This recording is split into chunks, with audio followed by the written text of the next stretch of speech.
నమస్కారం. ఘంటారావానికి స్వాగతం. ముందుగా ప్రధాన అంశాలు. వామనరావు దంపతుల హత్యపై సుప్రీం కీలక తీర్పు. కేసు సిబిఐకి అప్పగించాలని ఆదేశాలు.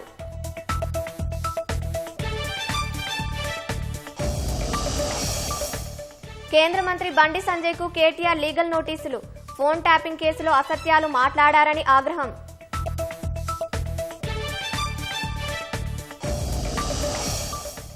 హైదరాబాద్ చందానగర్లో ఖజానా జ్యువెలరీలో చోరీ. ఎదురు తిరిగిన సిబ్బందిపై దుండగుల కాల్పులు.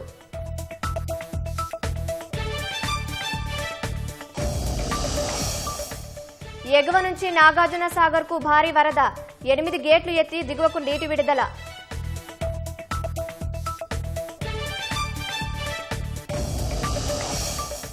ఉత్తరాఖండ్లో సహాయక చర్యల్లో ఎన్డీఆర్ఐ నిపుణులు.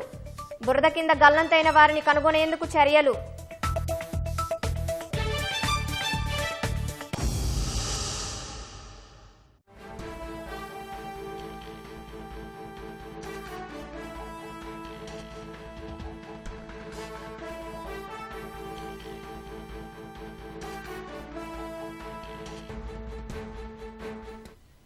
హైదరాబాద్ చందానగర్లో కాల్పులు కలకలం సృష్టించాయి.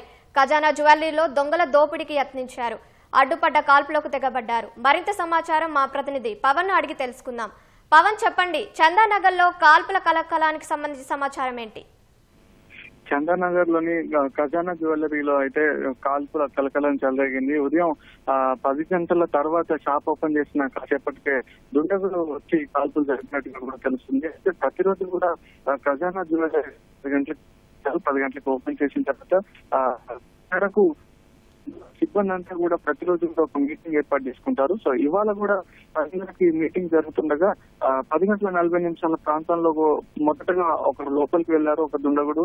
ఆ తర్వాత వరుసగా ఒక 6-7 వరకు కూడా లోపలికి వెళ్ళినట్టు కూడా అందులో పనిచేస్తున్నటువంటి ప్రత్యేక సాక్షులు సిబ్బంది కూడా చెప్తున్న పరిస్థితి అయితే ఉంది. అయితే వీళ్ళంతా కూడా మాస్క్ పెట్టుకొని ఉన్నారని కూడా ప్రత్యక్ష సాక్షులు చెప్తున్నారు. అయితే లోపలికి వెళ్ళిన తర్వాత జ్యువెలరీ షాప్ యజమానిని అయితే లాకర్ కి ఇవ్వాలని చెప్పి వీళ్ళు అడిగినట్టుగా తెలుస్తుంది. లాకర్ కి అడిగిన తర్వాత అతను ఇవ్వకపోవడంతో అయితే వీళ్ళు ఒక్కసారిగా కూడా కాల్పులు జరిపినట్టుగా తెలుస్తుంది. గాల్లోకి కాల్పులు జరిపారు. ఈ క్రమంలోనే గాల్లో కాల్పులు జరుపుతున్న క్రమంలో అది మిస్ ఫైర్ అవడం వల్ల అసిస్టెంట్ మేనేజర్ సతీష్ కి అయితే అతని తొడ భాగంలో ఈ బుల్లెట్ తగలడంతో అయితే తీవ్ర గాయాలయ్యాయి. వెంటనే అతని ఆసుపత్రికి తరలించారు. ప్రస్తుతం అయితే జ్యువెలరీ మేనేజర్ సతీష్ అయితే ఆసుపత్రికి పొందుతున్నాడు. ఇంకా ఇది ఘటన జరుగుతుండగానే పోలీసులకి సమాచారం ఇచ్చారు సిబ్బంది. వెంటనే అక్కడికి పోలీసులు కూడా చేరుకున్నారు.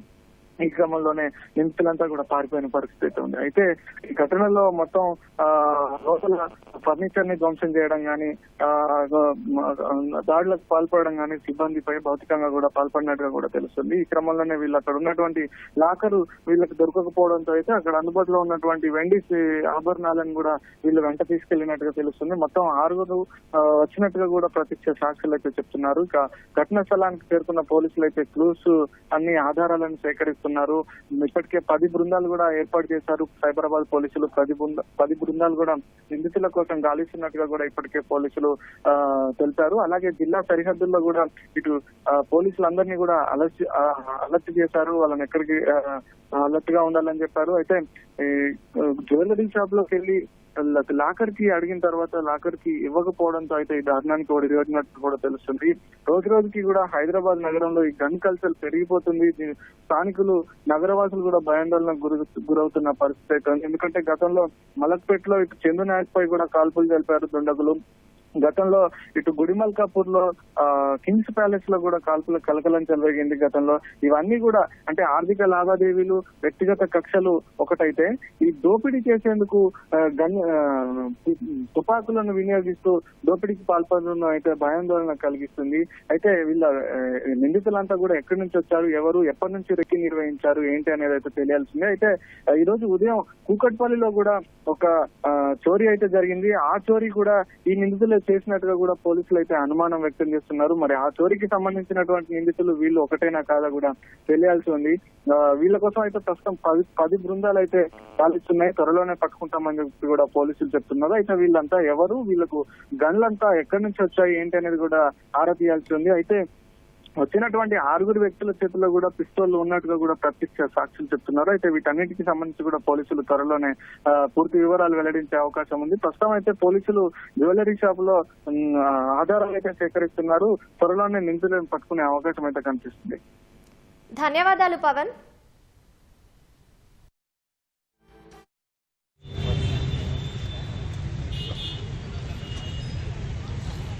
సార్ ఒక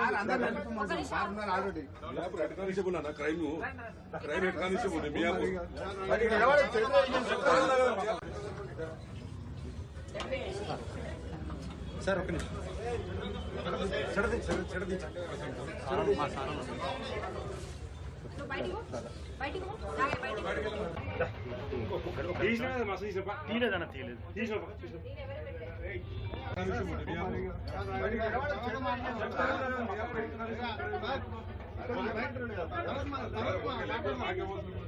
అందరికీ అవసరమే.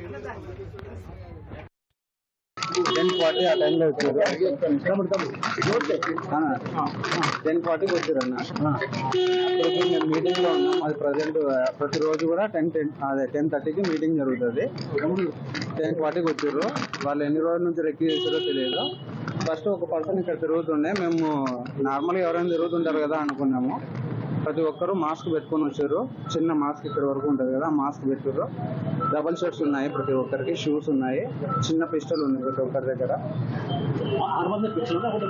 6 to 7 మెంబర్స్ ఉన్నారు. 10:40 ఒక్కరినే కాల్చారు, తొడపైన కాల్చారు. రౌండ్స్ అంటే ఇంకా కింద చాలా సార్లు ఫైట్ చేశారు. సిల్వర్ తీసుకెళ్లారు. సిల్వర్ కూడా తీసుకెళ్లారా? తెలియదండి. తోడకు తగిలింది. నా పేరు సులేమన్. మీరు ఇక్కడ ఏం చేస్తారు? నేను ఎగ్జిక్యూటివ్.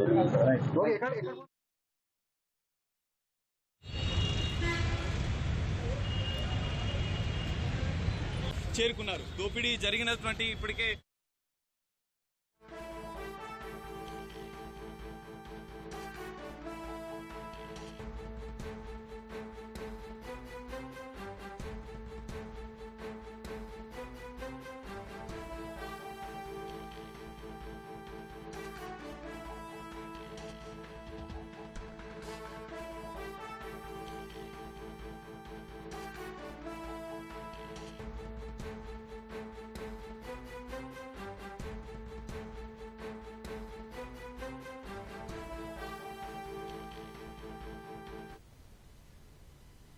రాష్ట్రంలో సంచలనం సృష్టించిన న్యాయవాద దంపతులు వామనరావు, నాగమణి హత్య కేసును సీబీఐకి అప్పగిస్తూ సుప్రీంకోర్టు కీలక తీర్పు వెలువరించింది. మరింత సమాచారం మా ప్రతినిధి నగేష్ ను అడిగి తెలుసుకుందాం. నగేష్, చెప్పండి, సుప్రీంకోర్టు తీర్పునకు సంబంధించి సమాచారం ఏంటి? కావ్య, ఈ కేసును అంటే ఇప్పటివరకు రాష్ట్ర పోలీసులు ఈ కేసును దర్యాప్తు చేసి కోర్టులో ఛార్జ్ షీట్ వేశారు. ఇందులో మొత్తం 7 బాధ్యులుగా తేల్చి వాళ్ళని అరెస్ట్ చేసి వాళ్ళపైన ఛార్జ్ షీట్ దాఖలు చేసింది. అయితే దర్యాప్తు సక్రమంగా జరగలేదు, దర్యాప్తు తీరుపై తమకు అనుమానాలు ఉన్నాయని వామన్ రావు తండ్రి కిషన్ రావు సుప్రీంకోర్టును ఆశ్రయించారు. అయితే గతంలో అంటే ఆ హత్య జరిగిన 2023లో హత్య జరిగిన వెంటనే రాష్ట్ర హైకోర్టు దాన్ని సుమోటోగా స్వీకరించి పోలీసులు జరుపుతున్న దర్యాప్తును ఎప్పటికప్పుడు పర్యవేక్షిస్తూ దాన్ని ఏ విధంగా చేయాలని కొన్ని సూచనలు కూడా చేసింది. వాటికి అనుగుణంగా చేసిన తర్వాత రాష్ట్ర పోలీసులు చేస్తున్న దర్యాప్తు పైన హైకోర్టు సంతృప్తి వ్యక్తం చేసి ఆ కేసును క్లోజ్ చేసింది. అయితే వామన్ రావు తండ్రి దానిపైన సంతృప్తి చెందక సుప్రీంకోర్టును ఆశ్రయించారు. సుప్రీంకోర్టులో ఈ విచారణ జరిగింది. ప్రధానంగా ఈ కేసును రాష్ట్ర పోలీసులతో చేయిస్తే తమకు నమ్మకం లేదని సుప్రీంకోర్టు సిబిఐ ద్వారా దర్యాప్తు చేయించాలని ప్రధానంగా పిటిషనర్ కోరారు. దానిపైన అనేక అంశాలపైన దర్యాప్తు జరిగింది. అందులో ప్రధానంగా హత్య జరిగిన అంటే దాడి జరిగిన వెంటనే అంటే ఆ రోజు మంత్రిలో కోర్టుకు హాజరై వారిద్దరు తిరిగి వెళ్తుండగా కల్వచెల్ల వద్ద పట్టపగలి ఆ రోడ్డు పైన కత్తులతో పొడిచి హత్య చేశారు. అయితే ఆ పొడిచిన తర్వాత మరణించే ముందు కొద్దిసేపటి ముందు కొన్ని పేర్లను ప్రస్తావించారు. కానీ ఆ పేర్లను వారి పైన కేసు లేదని పోలీసులు తేల్చారు. కాబట్టి ఆ చివరిగా చెప్పిన మాటల్ని మరణ వాంగ్మూలంగా పరిగణించాలని పిటిషనర్ తరపున వాదన వినిపించారు. ఆ సీడీలన్నీ కూడా ఎఫ్ఎస్ఎల్ ధృవీకరించింది. అవన్నీ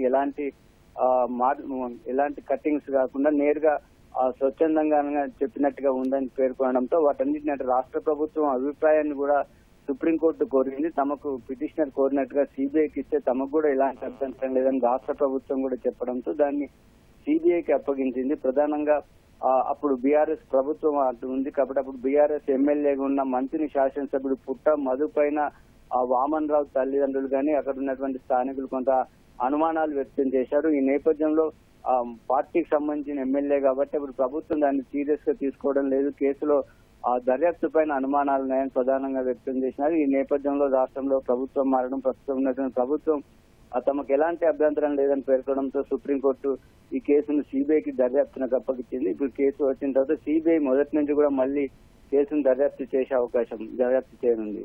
కావ్య, ధన్యవాదాలు నాగేష్.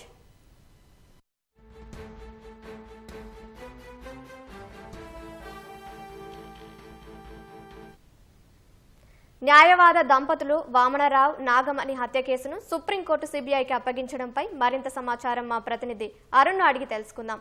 అరుణ్, చెప్పండి, సుప్రీంకోర్టు ఆదేశాలకు సంబంధించి పూర్తి వివరాలేంటి? సుప్రీంకోర్టులో సుదీర్ఘంగా జరిగినటువంటి గట్టు వామనరావు నాగమణి దంపతుల హత్య కేసుకు సంబంధించిన వ్యవహారంలో ఈ రోజు కీలకమైనటువంటి తీర్పు సుప్రీంకోర్టు వెలువరించింది. అయితే ఈ గత సంవత్సర కాలంగా జరుగుతున్నటువంటి వ్యవహారంలో సుప్రీంకోర్టు అనేక అంశాలపైన కీలకమైనటువంటి నివేదికలు తెప్పించుకోవడము, దాంతో పాటుగా గట్టు వామనరావు దంపతులకు సంబంధించిన హత్యకు సంబంధించి ప్రధాన ముద్దాయిలైనటువంటి వారికి బెయిల్ ఇచ్చే విషయంలో కూడా పలు సందర్భాల్లో సుప్రీంకోర్టు అనేక అనుమానాలు వ్యక్తం చేస్తే వీటన్నిటిని పరిశీలించిన తర్వాత ఈ రోజు మరోసారి గట్టు వామనరావు దంపతులపై సుప్రీంకోర్టులో విచారణ జరిగింది. ఈ విచారణకు సంబంధించి గతంలో 6 నెలల క్రితం కొత్త ప్రభుత్వం వచ్చిన తర్వాత రేవంత్ రెడ్డి ముఖ్యమంత్రి అయిన తర్వాత సుప్రీంకోర్టులో తొలిసారి విచారణ జరిగినప్పుడు కొంత సమయం తీసుకున్నారు. రెండోసారి విచారణ జరిగినప్పుడు గట్టు వామనరావు దంపతుల హత్యను సిబిఐకి అప్పగించడానికి తమకు ఎలాంటి అభ్యంతరం లేదు అని చెప్పి ప్రభుత్వం తరఫున ఒక అఫిడవిట్ ను దాఖలు చేశారు. ఆ తర్వాత కూడా సుప్రీంకోర్టు అనేక అంశాలపైన నివేదికలు తెప్పించుకోవటము, అదే సందర్భంలో వచ్చినటువంటి మరణ వాంగ్మూలం నమోదు చేసినటువంటి వీడియో పైన కూడా అనేక అభ్యంతరాలను నిందితుల వైపు నుంచి వ్యక్తం చేయడంతో వాటిపైన కూడా స్పష్టత కావాలని చెప్పి సుప్రీంకోర్టు స్పష్టత తీసుకుంది. ఎఫ్ఎస్ఎల్ నివేదిక వచ్చిన తర్వాత మరణ వాంగ్మూలంలో చెప్పినటువంటి అంశాలన్నీ సరైనవేని, అది ఒరిజినల్ వీడియోని అక్కడెక్కడ మార్పింగ్ జరగడం కానీ లేదు మరొక వీడియో తీసుకొచ్చి పెట్టడం కానీ అక్కడ జరగలేదు అని చెప్పి రాష్ట్ర ప్రభుత్వం తరఫున సమర్పించినటువంటి ఎఫ్ఎస్ఎల్ రిపోర్ట్ లో పూర్తి అంశాలు స్పష్టత రావడంతో ఈ రోజు సుప్రీంకోర్టు దానిపైన కీలకమైనటువంటి నిర్ణయం తీసుకుంది. గట్టు వామనరావు దంపతుల హత్యను సిబిఐ విచారించాలని చెప్పి ఈ రోజు కీలకమైనటువంటి ఆదేశాలు తీర్పు జారీ చేసింది. ధన్యవాదాలు అరుణ్.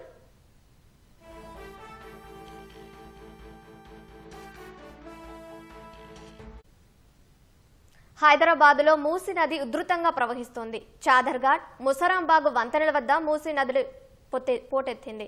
మరింత సమాచారం మా ప్రతినిధి శ్రీనివాస్ ప్రత్యక్ష ప్రసారం ద్వారా అందిస్తారు.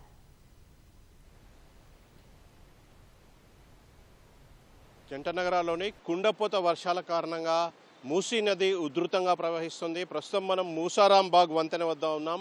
మూసారాంబాగ్ వంతెనను వరద ఉధృతి కారణంగా పూర్తిగా 2 వైపులా కూడా మూసివేశారు. వాహనాల రాకపోకలను పూర్తిగా బ్రిడ్జ్ పై నుంచి అనుమతించడం లేదు. ప్రస్తుతం మనం మూసీ నది ఏ విధంగా ప్రవహిస్తుందో వరద ఉధృతి దృశ్యాల్లో స్పష్టంగా చూడవచ్చు. 2 వైపులా కూడా వంతెనకు ఇరువైపులా కూడా విపరీతంగా అంటే పూర్తి ఉధృతంగా ప్రవహిస్తుంది. అయితే హిమాయత్ సాగర్ గేట్లు 5 గేట్లు ఎత్తివేసి వరద నీటిని విడుదల చేయడంతో దిగువకు విడుదల చేయడంతో మూసీ నది ఉధృతంగా ప్రవహిస్తోంది.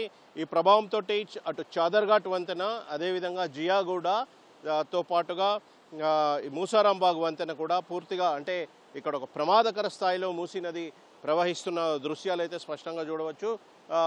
ఇప్పటికే వంతెనను పూర్తిగా మూసివేసి వాహనాలను పూర్తిగా నిషేధించారు.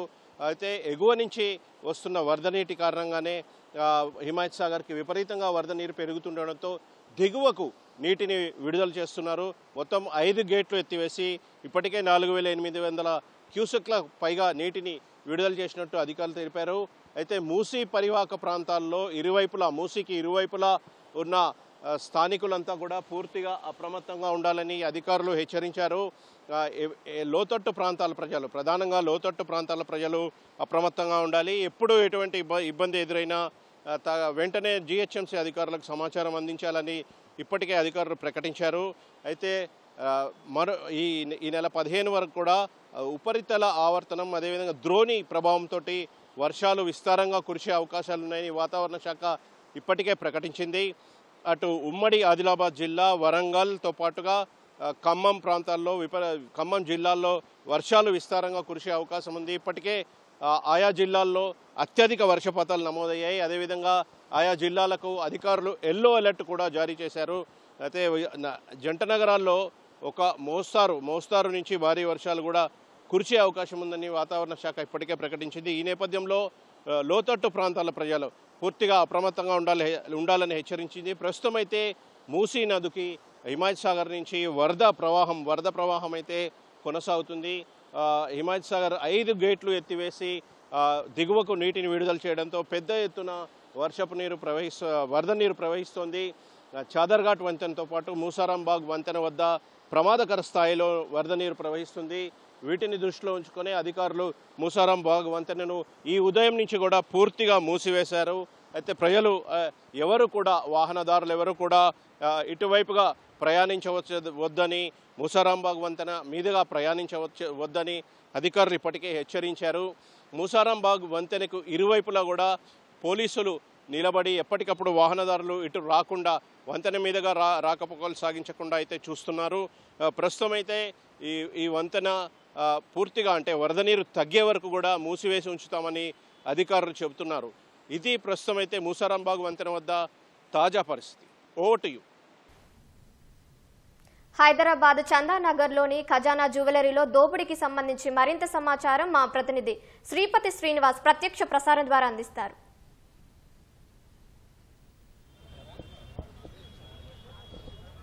హైదరాబాద్లోని చందానగర్లోని ఖజానా జ్యువెలరీలో సరిగ్గా 10:30 నుంచి 10:45 సమయంలో దోపిడీ దొంగలు బీభత్సం సృష్టించారు. సుమారు 6 నుంచి 7 మంది ముఠా సభ్యులంతా కూడా ఇందులోకి చేరి దాదాపు ఇందులో ఉన్నటువంటి వెండిని దోచుకెళ్లినట్లు ఇక్కడ ఉన్నటువంటి స్థానికులు, అధికారులు అయితే ఇక్కడ చెప్తున్నారు. ఇప్పటికే భారీ ఎత్తున పోలీసులు అయితే వెపన్స్ ధరించినటువంటి పోలీసులు అయితే భారీ ఎత్తున ఇక్కడికి చేరుకున్నటువంటి దృశ్యాలు అయితే మనం చూస్తున్నాం. సరిగ్గా 10:30 నుంచి 10:45 సమయంలోనే 6 ముఠా సభ్యులు, అంటే ఆ సమయంలో ఇక్కడ ఉన్నటువంటి ఈ ఖజానా జ్యువెలరీకి సంబంధించినటువంటి స్టాఫ్ అంతా కూడా ఒక సమావేశం నిర్వహించుకుంటారు. సాధారణంగా ఈరోజు ఏం చేయాలి, ఎవరికి విధుల కేటాయింపులు కావచ్చు, లేదంటే ఈరోజు అమ్మకాలకు సంబంధించినటువంటి డీటెయిల్స్ కావచ్చు, నిన్న జరిగినటువంటి సేల్స్కి సంబంధించిన డీటెయిల్స్ కావచ్చు, స్టాఫ్ అంతా కూడా ఒక సమావేశం ఏర్పాటు చేసుకుంటారు. ఆ సమావేశానికి అయితే డిప్యూటీ జనరల్ మేనేజర్ సతీష్ వచ్చారు. అయితే ఆయన వచ్చి ఇక్కడ ఉన్నటువంటి వాళ్ళతో మాట్లాడుతూ ఉండగానే అప్పుడే కొంత షట్టర్ను కొద్దిగా ఓపెన్ చేసి ఉండగానే కొంతమంది దుండగులు లోపలికి ప్రవేశించే ప్రయత్నం చేశారు. అయితే ఆ సమయంలో అయితే వాళ్ళు స్టాఫ్ అంతా కూడా ఏమనుకున్నారంటే ఇక్కడ ఎవరైనా కొనుగోలు చేసేందుకు వచ్చినటువంటి వాళ్ళు కావచ్చు అనుకొని ఆ షట్టర్ను కూడా ఎత్తడంతో ఆ కొద్దిగా ఉన్నటువంటి ప్లేస్ నుంచి దుండగులంతా లోపలికి ప్రయత్నించినట్లు కూడా చెప్తున్నారు. అయితే వచ్చి రావడంతోనే దుండగులు ఇక్కడ మేనేజర్ ఎవరు అని అడగడంతో అక్కడ ఉన్నటువంటి స్టాఫ్ అంతా కూడా సతీష్ను చూపెట్టడంతో ఆయనను అడిగి మరి ఏంటి పరిస్థితి, ఇక్కడ బంగారం ఎక్కడుంది, వెండి ఎక్కడుంది అవన్నీ అడిగే ప్రయత్నం చేశారు. అయితే ఆయన తన దగ్గర బంగారానికి లాకర్కి సంబంధించినటువంటి కీ లేదని కూడా చెప్పినప్పటికీ, అంటే ఆయన ఈ రోజు నేను తీసుకురావడం మర్చిపోయానని చెప్పినప్పటికీ కూడా కేవలం అబద్ధం చెప్తున్నాడన్న ఉద్దేశంతో కాల్పులు జరిపినట్లు కూడా చెప్తున్నారు. అదే దుండగులంతా కూడా దాదాపు ద్విచక్ర వాహనాల మీద వచ్చినట్లు కూడా చెప్తున్నారు. వాళ్ళందరి దగ్గర కూడా చిన్నపాటి పిస్తోళ్ళు ఉన్నట్లు కూడా చెప్తున్నారు. అయితే ఆవేశంలో ఆయన చెప్పినప్పటికీ బంగారం కీ, లాకర్ కీ అడిగినప్పటికీ ఇవ్వకపోవడంతో అక్కడ అతని మీద కాల్పులు జరిపారు. అక్కడ కూడా పైకి గాల్లోకి కూడా కాల్పులు జరపడంతో అసిస్టెంట్ జనరల్ మేనేజర్ సతీష్కి అయితే తొడలో గాయమయ్యేది. అతన్ని ఆసుపత్రికి కూడా తరలించారు. అయితే అక్కడే ఉన్నటువంటి దుండగులంతా కూడా ఇదేదో కొంచెం ఇబ్బందికర పరిస్థితులు తలెత్తుతున్నాయి.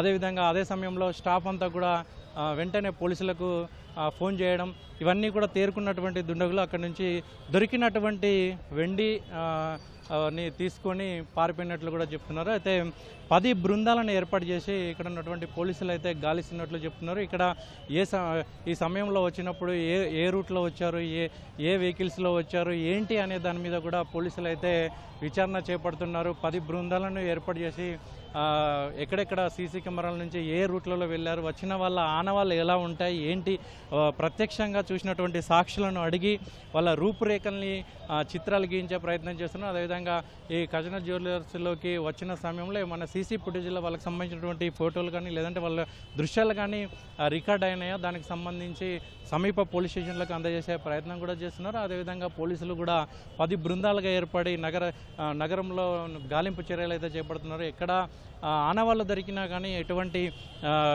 ఎవి దొరికినా కానీ వాళ్ళని పట్టుకునే ప్రయత్నం చేస్తున్నట్లు కూడా పోలీసులు చెప్తున్నారు. అయితే ఈ ఖజానా జ్యువెలరీకి సంబంధించినటువంటి ఈ దోపిడీ ఉదయం పూట జరగడం అయితే కొంచెం కలకలం రేపింది.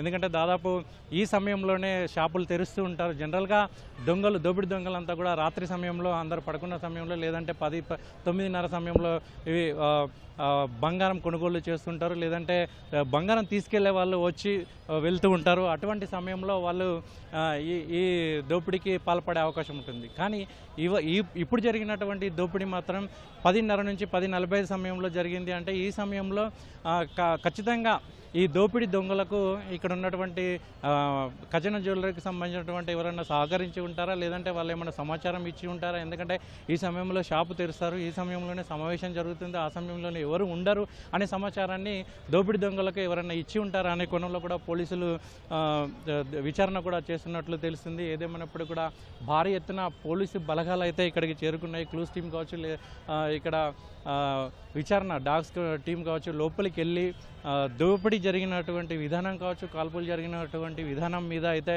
వాళ్ళంతా అయితే విచారణ చేస్తున్నారు. అక్కడ ఉన్నటువంటి స్టాఫ్ను ఒక్కొక్కరిని విచారణ చేస్తున్నారు. ఏ సమయంలో వచ్చారు, ఎలా జరిగింది, మొదటి ఎవరిని అడిగారు, ఏం జరిగింది, వాళ్ళు ఏమేం ప్రశ్నలు వేశారు, వాళ్ళ ఆకారం ఎట్లా ఉంటుంది, ఎలాంటి డ్రెస్సులు ధరించి వచ్చారు, రూపురేఖలు ఎట్లా ఉంటాయి, ఎటువంటి వాహనాల్లో వచ్చి ఉన్నారు, ముందుగా ఎవరిని ప్రశ్నించారు, ఆ తర్వాత కాల్పులు ఎందుకు జరపాల్సి వచ్చింది, వాళ్ళ దగ్గర ఎంతమంది దగ్గర ఎన్ని ఆయుధాలు ఉండి ఉంటాయి అని అంటే స్థానికంగా చూసినటువంటి ప్రత్యక్ష సాక్షులు మాత్రం దాదాపు 6 నుంచి 7 మందికి సంబంధించినటువంటి ముఠాగా వచ్చినట్లు కూడా చెప్తున్నారు. దాదాపు వాళ్ళ దగ్గర అందరి దగ్గర కూడా చిన్నపాటి రివాల్వర్లు ఉన్నట్లు కూడా చెప్తున్నారు.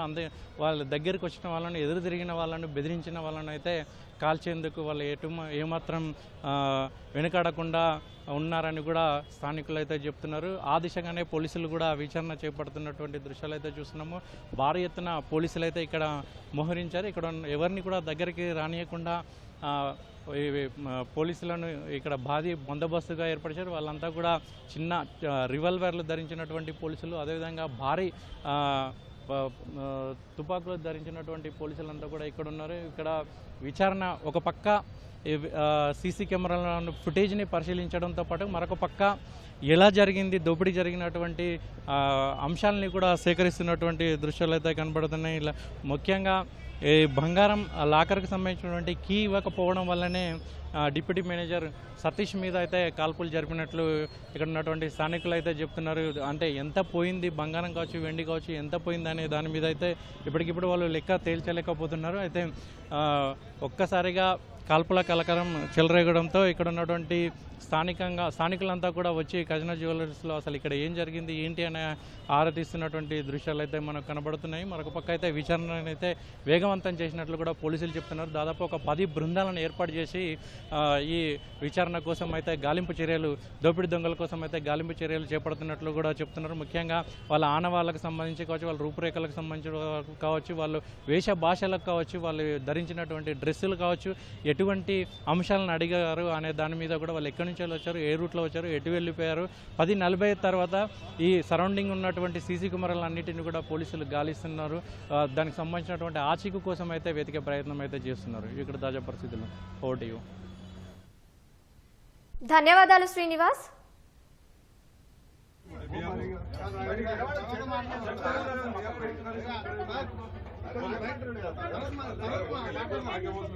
అందరికీ అవసరమే.